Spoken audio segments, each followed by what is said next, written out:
In today's gaming news, Dishonored's Dunwall City Trials DLC is now available, The Last of Us gets a release date, Blizzard teases Diablo III for consoles, and get a free copy of Metro 2033. Hello ladies and gentlemen, welcome back to the show. It is Tuesday, December the 11th, and my name is Force, here with today's gaming news. First up today, Dunwall City Trials, the first bit of DLC for Dishonored, is now available. Dunwall City Trials adds 10 challenge maps along with online leaderboards to the game. The new maps task players with completing various objectives in 4 distinct challenge types: stealth, combat, creativity, and mobility.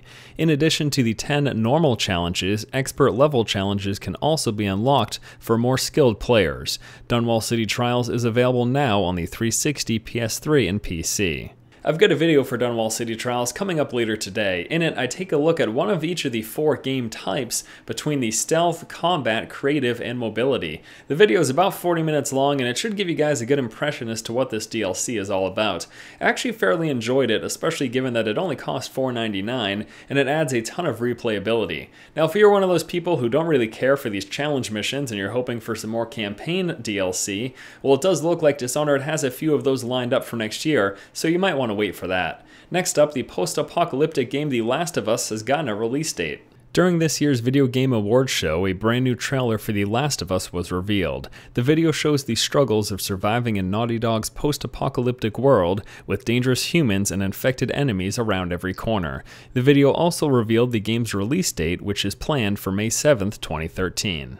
This is the kind of game that could potentially get me to buy a PS3. And then I remember that the next generation of consoles is probably coming out next year, and so I decide not to. I guess I'll just have to hope for a PC port to come out eventually, because this does look pretty awesome. Congratulations to all PS3 owners. I'm sure you're looking forward to this title. Next up in news, Blizzard is still considering bringing Diablo III to consoles. In an interview with Polygon, Blizzard confirmed that they are still looking into development of a console version of Diablo III.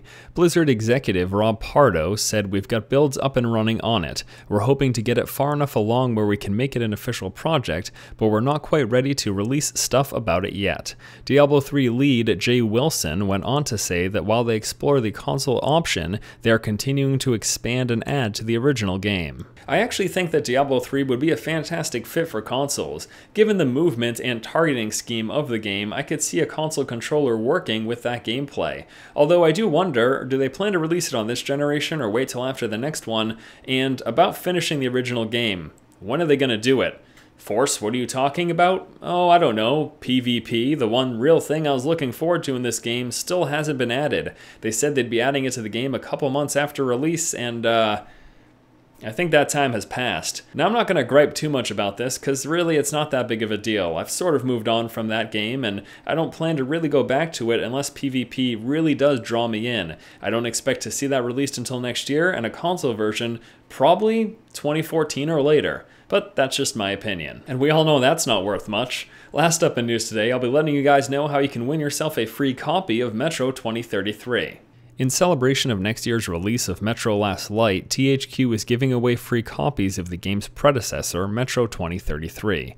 Metro 2033 is a post-apocalyptic first-person shooter set in Russia and is based on the best-selling novel by Dmitry Glukhovsky.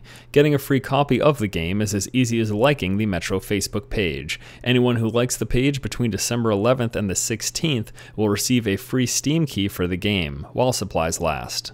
Upon hearing that you needed to log into Facebook to win this free game, gamers across the world went, "Ugh, I hate Facebook. It's a daily reminder that I don't have any friends." No, seriously, that's probably what it is. I don't know why so many people would complain about Facebook and Twitter giveaways. This literally happens every single time there's a giveaway on one of these 2 forms of social media. But I guess this raises an interesting question. What do you guys think of giveaways on social media? I'm sure based on the comments that I just made, I'll get plenty of rage, but the truth is, I can't imagine that it's really that big of a deal. And sure, maybe I'm following the herd in this, and I'm part of the system, or whatever the crap you want to say, but it's a free game. It takes you 5 seconds to like a page. Just because you don't have any friends on Facebook doesn't mean you can't use it. Alright guys, that's going to do it for this episode of The Force Feed. As always, thank you so much for watching. If you like the content, please be sure to subscribe. If I've offended you, I don't really care if you leave. Once again, this has been Force, and you've just been force-fed. Forcefully. Force, you're a jerk and you're part of the problem, not the solution. And you're being ridiculous. Is this really that big of an issue?